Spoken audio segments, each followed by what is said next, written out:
Este es el tema 8 de principales compuestos químicos y en este tema vamos a tratar de los elementos del grupo del boro y del carbono. Aquí vemos en esta primera diapositiva dos formas alotrópicas del carbono, los nanotubos de carbono, los fullerenos, y también tenemos el cuarzo. ¿Cuáles son los objetivos generales de este tema? Pues conocer las propiedades de los elementos del grupo del boro, que es el grupo 13, y del grupo del carbono, que es el grupo 14 de la tabla periódica, así de como de los compuestos más representativos de ambos grupos. Todo ello unido también a la preparación de los elementos, una descripción de los usos de mayor aplicación, y también se hará especial énfasis en los elementos importantes en el desarrollo de la vida en la Tierra, que ya hemos anticipado anteriormente, el carbono, y otro muy importante que es el silicio. Los objetivos específicos serán definir el carácter de los elementos del grupo 13 y el 14 en función de su posición en la tabla periódica, conocer las propiedades físicas y químicas de estos elementos, estudiar la reactividad de dichos elementos, también comprender la estructura de los principales compuestos que forman dichos elementos, analizar las características y aplicaciones de los compuestos más relevantes y, por último, describir los métodos de preparación de estos elementos y también de sus compuestos. ¿Qué conocimientos previos necesitamos para abordar el estudio de este tema? Pues, como siempre, los orbitales atómicos, su forma, sus características y su energía. También la tabla periódica, que ya hemos visto que va a ser un tema común en todos estos temas. Conocer el concepto de grupo y de periodo. También de configuración electrónica. También los conceptos de electrones apareados y desapareados. Electrones de valencia. El concepto muy importante de electronegatividad. Radio atómico y radio iónico, enlace iónico y enlace covalente, y por último la teoría ácido-base de Lewis y la de Bronsted y Lowry, como siempre. Los grupos 13 y 14 de la tabla periódica. En el grupo 13, como hemos dicho, se encuentra el boro, el aluminio, el galio, el indio y el talio. El elemento más importante de este grupo es el aluminio, que es el metal más abundante de la corteza terrestre. También tenemos el elemento nionio, de número atómico 113, que hubo por bombardeo del americio 248 con iones de calcio, y es un elemento sintético, es decir, y es radioactivo. Y estos son los elementos que han sido nombrados recientemente, porque fueron descubiertos también recientemente. El grupo 14 del sistema periódico está compuesto por el carbono, el silicio, el germanio, el estaño y el plomo. En este grupo encontramos dos de los elementos más importantes de la vida en la Tierra. El carbono, como ya hemos visto en los temas 1-6 de la primera unidad temática, y también el silicio, que es el elemento que está más presente en la corteza terrestre. El último elemento del grupo, el flerobio, fue descubierto en 1999 por los científicos del JINR y el Lawrence Livermore National Laboratory en Estados Unidos, y fue producido por primera vez bombardeando átomos de plutonio con iones de calcio, y fue nombrado en honor a Georgy Fliorov, y de ahí que se llame el flerobio. Comenzamos con el estudio de los elementos del grupo 13. La configuración electrónica externa de estos elementos en estado fundamental es ns2, np1, por lo que el estado de oxidación más común es el +3, es decir, la pérdida de estos electrones de valencia.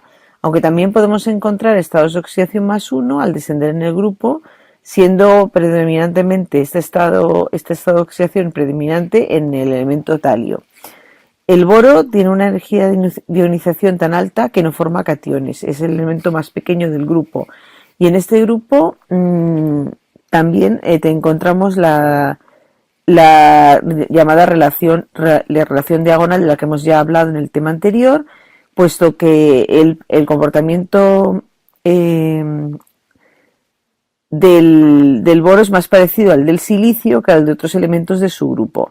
El aluminio, el galio, el indio y el talio presentan características metálicas. El boro forma compuestos covalentes, también lo hacen el resto, a pesar de ser metales, debido a que presentan una alta densidad de carga. Y aquí tenemos la densidad de carga de los elementos del grupo 13.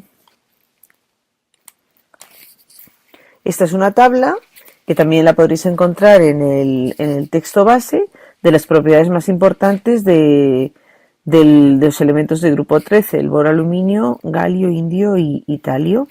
su configuración electrónica, radio iónico, radioatómico, su electronegatividad, que vemos que desciende al ir aumentando el número atómico, al bajar en el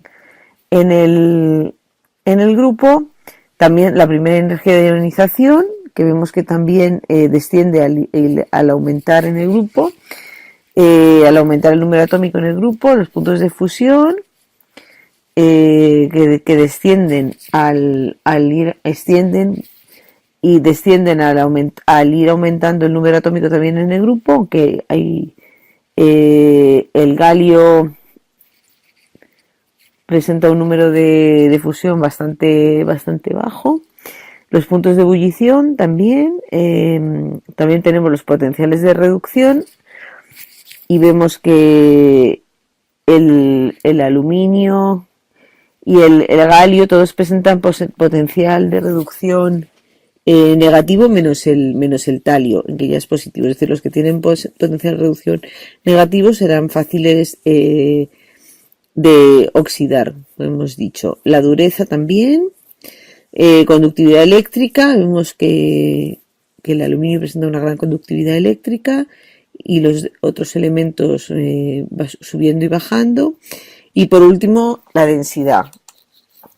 Comenzamos con el boro.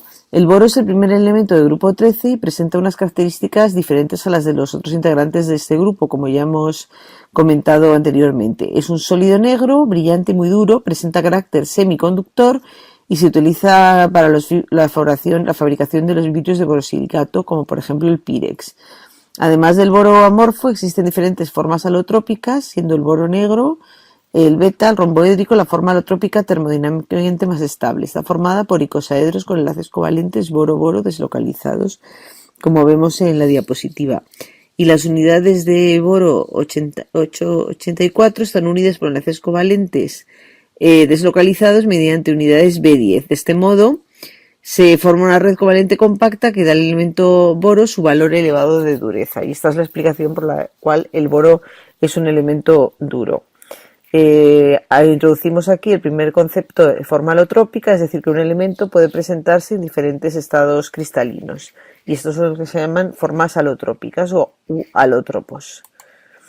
Los hidruros de boro, o también boranos, se forman con el boro y el hidrógeno, y tienen mucho interés debido a su estructura electrónica. El borano más sencillo es el BH3, que es altamente reactivo. Solo se aísla por descomposición térmica del dímero, el diborano, que es un gas inflamable en ambientes húmedos. El boro forma compuestos donde el octeto está incompleto, y la molécula simple del hidruro bórico, BH3, no es estable, pero se ha aislado, como hemos dicho, como intermedio de reacción. En la configuración electrónica del boro es 1s2, 2p1, y por ello en el diborano hay 12 electrones de valencia. Cada átomo de boro tiene 3 electrones de valencia que, unidos a los 6 del átomo de hidrógeno, hacen total de 12. Y el boro presenta una vibración sp3, y los enlaces boro y hidrógeno externos del diborano son enlaces covalentes normales de tipo sigma, mientras que los enlaces boro-hidrógeno-boro son enlaces de 3 centros o tricéntricos, o también llamados enlaces banana, en los que 3 átomos se encuentran unidos compartiendo 2 electrones. Y estos enlaces son deficientes en electrones, lo cual se traduce en que las propiedades particulares de los boranos, que son unos ácidos de Lewis muy buenos, y se utilizan en muchas reacciones, como ya hemos visto en química orgánica. Los 3 enlaces tricéntricos explican la estructura también de los boranos superiores. Al ser compuestos deficientes en electrones, forman aductos que se usan como agentes reductores y tienen muchas aplicaciones en química orgánica, como hemos visto en la unidad temática 1. Los boranos no se obtienen directamente por reacción directa con el hidrógeno, sino que se preparan por reacción con halogenuros o alcóxidos de boro. La síntesis industrial implica la reducción del trifluoruro de boro, como podemos ver en esta reacción. El fluoruro de boro en presencia de hidruro sódico nos da lugar al diborano más el fluoruro de sodio.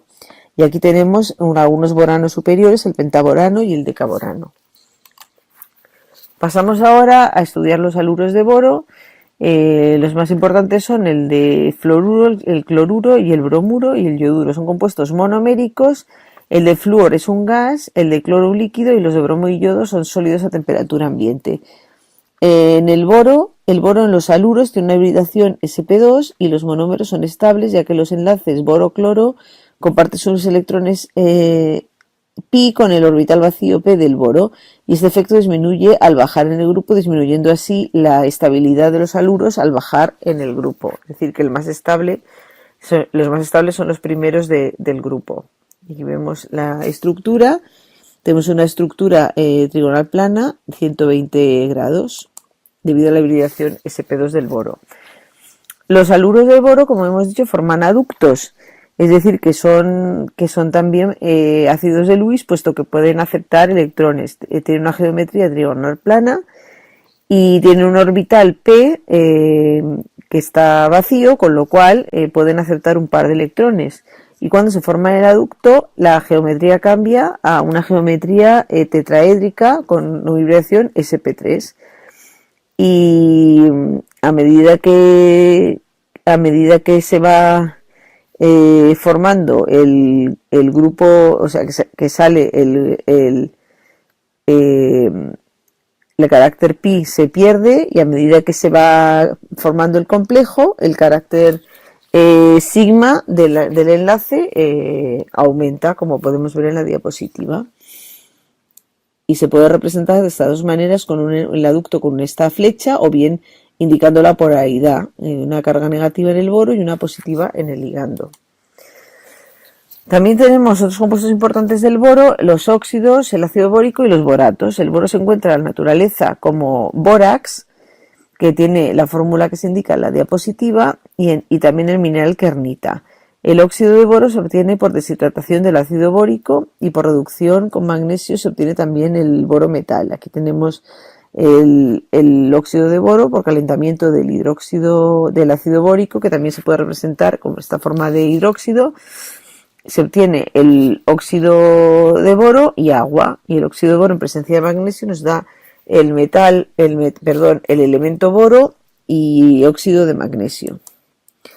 El ácido bórico tiene la estructura que podemos ver en la diapositiva. Es un sólido cristalino estable, muy soluble en agua, y presenta una estructura trigonal tipo BOH3 alrededor del boro, como vemos en la diapositiva. Es un ácido de Bronsted débil, y debido a su carácter deficiente en electrones es capaz de arrancar un grupo de hidroxilo al agua para producir el ion hidronio, y actúa como ácido de Lewis también. El ácido bórico, al ser calentado a 100 grados, pierde una molécula de agua para formar ácido metabórico, que a su vez pierde más agua para dar lugar al ácido tetrabórico, como vemos en estas dos reacciones de la diapositiva. Los boratos son compuestos que contienen oxoaniones de boro con estado de oxidación +3. En general, el boro se encuentra en la naturaleza en forma de boratos metálicos, como ya hemos visto en los minerales del boro, y también mezclado con silicatos, formando los llamados borosilicatos, como las turmalinas. Los boratos se hidratan fácilmente, por lo que estos minerales tienen su estructura iones hidroxilo y se llaman hidroxiboratos. El ion borato tiene una estructura trigonal, como vemos en la figura, y la unidad BO4 5- es tetraédrica, y en la forma trigonal los electrones del enlace boro-oxígeno, los electrones del enlace pi se comparten con el orbital p libre, y aquí vemos cómo son las estructuras de todos estos boratos. Pasamos ahora a hablar del aluminio y de sus compuestos. Comenzamos con los hidruros. Los compuestos del aluminio tienen un carácter predominantemente covalente. El número de oxidación es +3 en todos ellos, y el hidruro de aluminio es un sólido incoloro, insoluble, y se encuentra en forma monomérica, se aísla a baja temperatura, y sus unidades forman una unidad polimérica con enlaces aluminio, hidrógeno, aluminio. Sus sales, los aluminatos, el hidruro de litio y aluminio, que ya hemos mencionado en la parte de química orgánica, es un agente reductor muy potente y es muy usado, como hemos dicho, como agente reductor en química orgánica. Se obtiene por reacción del tricloruro de aluminio con hidruro de litio y aluminio, nos da el hidruro de aluminio y el cloruro de litio, como vemos en la diapositiva. Los haluros del aluminio, el aluminio reacciona con los halógenos para dar haluros binarios de aluminio con el cloro, bromo y yodo. Los haluros de cloro, bromo y yodo son dímeros descomponen para formar monómeros a temperaturas altas. El trifluoruro de aluminio es un polímero de coordinación con un punto de fusión alto y forma octaedros unidos por sus vértices, como vemos en la diapositiva. Y los haluro de aluminio, se obtienen por reacción del óxido de aluminio con ácidos halogenados o por reacción con fósgeno. Aquí vemos la reacción. Y en la estructura del cloruro de aluminio también podemos ver los enlaces aluminio-cloruro de aluminio que vemos en esta diapositiva. También el óxido de aluminio con el fósgeno da lugar al dímero del cloruro de aluminio y el CO2. Y son ácidos fuertes de Lewis y se emplean en reacciones orgánicas, como por ejemplo la reacción de Friedel-Crafts, que ya hemos visto en la parte de química orgánica. Los hidróxidos, óxidos y sulfatos de aluminio, hablamos del compuesto de aluminio más el óxido más importante del aluminio, o la alúmina, que se obtiene por deshidratación de la bauxita y por reacción del aluminio con el oxígeno, o también por reacción de óxidos de metales más oxidantes que el aluminio. El aluminio en polvo reacciona violentamente a temperaturas elevadas y reduce los óxidos de muchos metales para producir el metal puro. Este proceso se llama aluminotermia o reacción de la termita. Lo hemos visto ya en el tema de los halógenos y da lugar a metales como el hierro. Es un método de obtención para el hierro, manganeso, molibdeno, wolframio o cromo.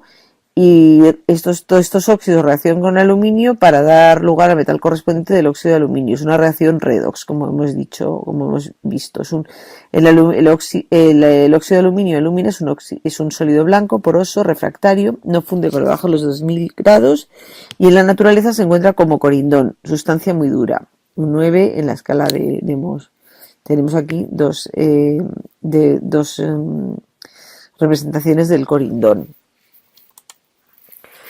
El hidróxido de aluminio se forma por hidrólisis del óxido de aluminio y es un sólido gelatinoso, blanco y insoluble en agua que se utiliza como agente floculador.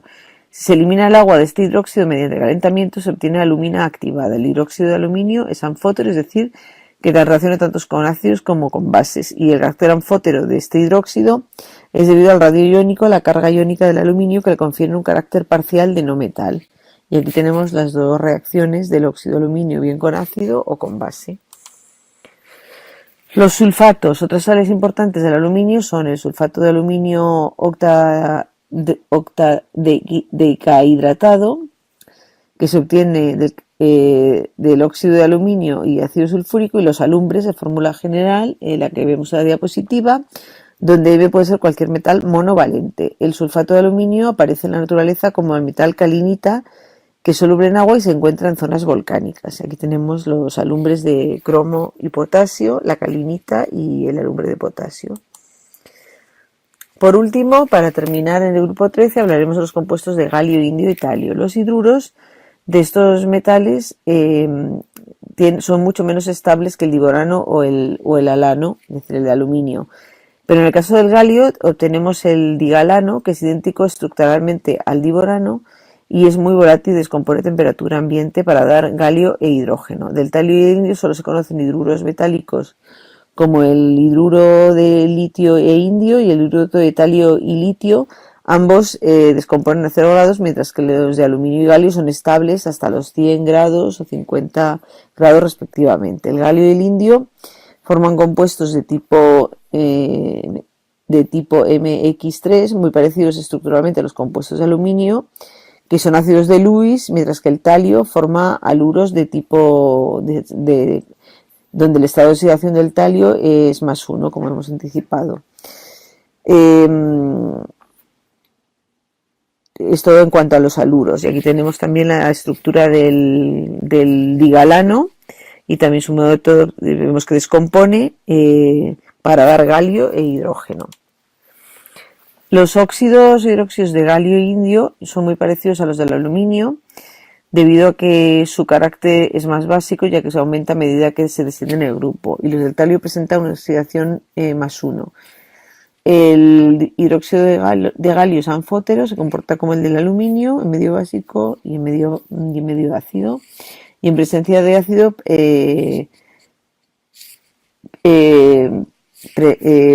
se obtiene el ion que vemos aquí y es un ácido más fuerte que el de aluminio.